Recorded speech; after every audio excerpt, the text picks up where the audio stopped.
What is central neuraxial blockade? Are you facing urinary problems, recently fractured a limb, having lower abdominal pain or pregnant? You got admitted into the hospital and your doctor tells you that you need to go for surgery. After confirming the operation that needs to be done, the anesthetist comes to you and tells you that you need a spinal anesthesia for the surgery. At this point, your mind races with all sorts of thoughts. You have heard countless of scary stories from the internet and people around you. But, are they true? Don't worry, let's show you what really happens with spinal and epidural anesthesia. Spoiler, it's not as scary as it sounds. By the end of this video, you will get a good idea of what is neuraxial anesthesia, how it works, and hopefully, are less worried about the upcoming procedure. Are you ready? Let's go. What is a neuraxial block? Central neuraxial block is a type of injection in the back that makes the lower part of your body numb, so surgery can be done safely without you feeling pain. They are used commonly for urology procedures, lower abdominal surgery, orthopedic procedures and labor analgesia. So when we perform a central neuraxial block, what structures are we passing through with our needle? Well, it depends on what type of neuraxial block we're talking about, but generally, these are the structures or anatomy involving the spinal cord of which our needle will pass through. When the needle advances, the first structure it will pass through is the skin, followed by subcutaneous tissue, ligaments. Epidural space. If you're getting an epidural, this is the space where we will insert the epidural catheter. After piercing through all those structures, we are finally at the subarachnoid space where the CSF, or cerebrospinal fluid, is found. This is where we will administer the medications to block your pain. What are the different types of neuraxial blocks? Generally, there are 3 types of neuraxial blocks. The first one is spinal block. It is mainly used for quick and short procedures involving the lower part of the body. Epidural block, on the other hand, is slower in onset, but have longer effect and adjustable pain relief. It works by having a catheter inserted into the epidural space. Combined spinal epidural provides an elegant mixture of both modes. It works fast and lasts long for longer surgeries. Can you demonstrate the different techniques of neuraxial blocks? Certainly. Let's look at the equipments first, shall we? We have here the set we're gonna use for our CSE, combined spinal epidural.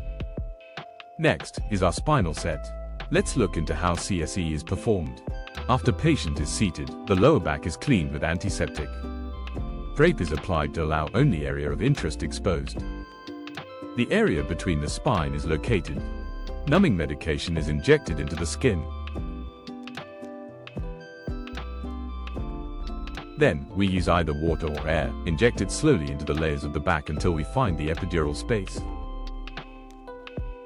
Once the space is found, we proceed to insert another needle to reach the subarachnoid space. Here, drug is administered to confer rapid block for operation.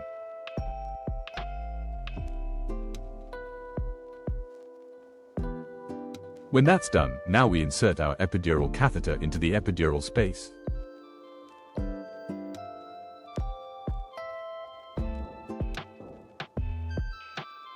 Secure it in place and we're all done.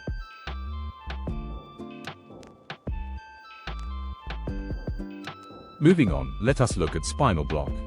Patient is positioned either sitting or lying on the side, cleaned and draped. Numbing medication is injected into the skin. Final needle is introduced into the layers of the back until we reach the subarachnoid space. After confirming our position, the medication will be injected. Can you tell me about the drugs used in these procedures? In our preparation, we will usually combine a local anesthetic with an adjuvant. Examples of LA are bupivacaine and lignocaine. They are the main pain-blocking agents used in central neuraxial block. It numbs the lower half of the body by stopping nerves from sending pain signals.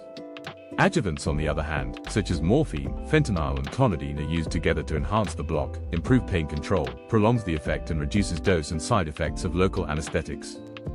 Now that we've gotten a better picture of neuraxial block, what are the advantages and disadvantages over general anesthesia? Well, neuraxial anesthesia offers several advantages that doctors and patients find desirable.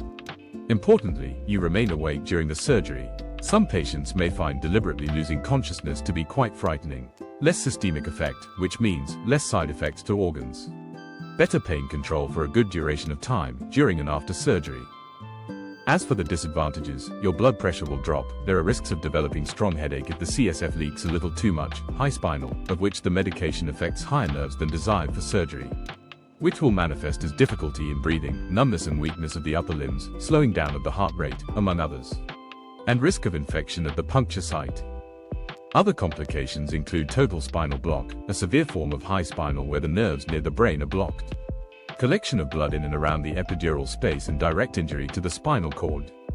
In summary, central neuraxial anesthesia serves as a safe and effective technique used worldwide every single day. It allows you to stay comfortable and pain-free during surgery or childbirth while keeping you awake and breathing on your own. Like any medical procedure, it does have some risks, but serious complications are extremely rare. Thank you for watching this video. We hope you get a clear picture of central neuraxial block, and if you are going through the procedure, we wish you the very best, good luck, and we'll see you again next time.